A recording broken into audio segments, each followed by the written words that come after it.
আমি আপনাদেরকে অনুরোধ করবো 4টি কাজ আপনারা নিজেদের জন্য খুব গুরুত্বপূর্ণ মনে করে লিখে নিন এবং এই কাজগুলো নিজেদের জীবনের জন্য অপরিহার্য করে নিন। তাহলে আমরা আমাদের সত্যিকার মানে এই যে মানব সত্তা রয়েছে, হিউম্যান ডিভাইস রয়েছে, এই হিউম্যান ডিভাইসটাকে যদি আমি সংশোধন করতে চাই, পরিশুদ্ধ করতে চাই, এর আখলাকটাকে সুন্দর করতে চাই, তাহলে এই কাজগুলো আল্লাহ রাসূল সাল্লাল্লাহু আলাইহি ওয়াসাল্লামের নির্দেশনা আলোকে খুবই গুরুত্বপূর্ণ। 1 নম্বর হচ্ছে বলবেন কম, শুনবেন বেশি।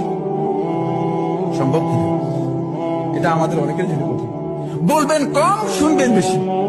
এখনই লিখে নিন, আজকে থেকে প্র্যাকটিস করুন। তাহলে দেখবেন যে আপনার আপনি এরপরে 1 মাস পরে যদি এই প্র্যাকটিস করে আসে, আপনি দেখেন যে আপনার অবশ্যই অবস্থার পরিবর্তন হচ্ছে, অবশ্যই অবস্থার পরিবর্তন।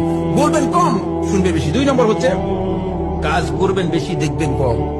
অন্যের কাজ দেখার আপনার দরকার নেই, অন্যের কাজ দেখলে আপনি ভুল বের করবেন। নিজে কাজ করবেন বেশি আর অন্যের কাজ দেখবেন কম। অন্যের কাজ দেখার আপনার দরকার নেই। 3 নম্বর পয়েন্ট হচ্ছে নিজের দোষ দেখবেন, অন্যের ভালো কাজ দেখবেন।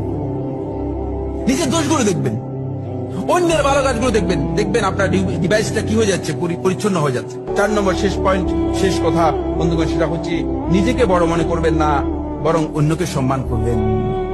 দেখবেন এই 4টি কাজ যদি কেউ করতে পারে, নিজেকে বড় মনে করবেন না। নিজেকে যিনি বড় মনে করতেছেন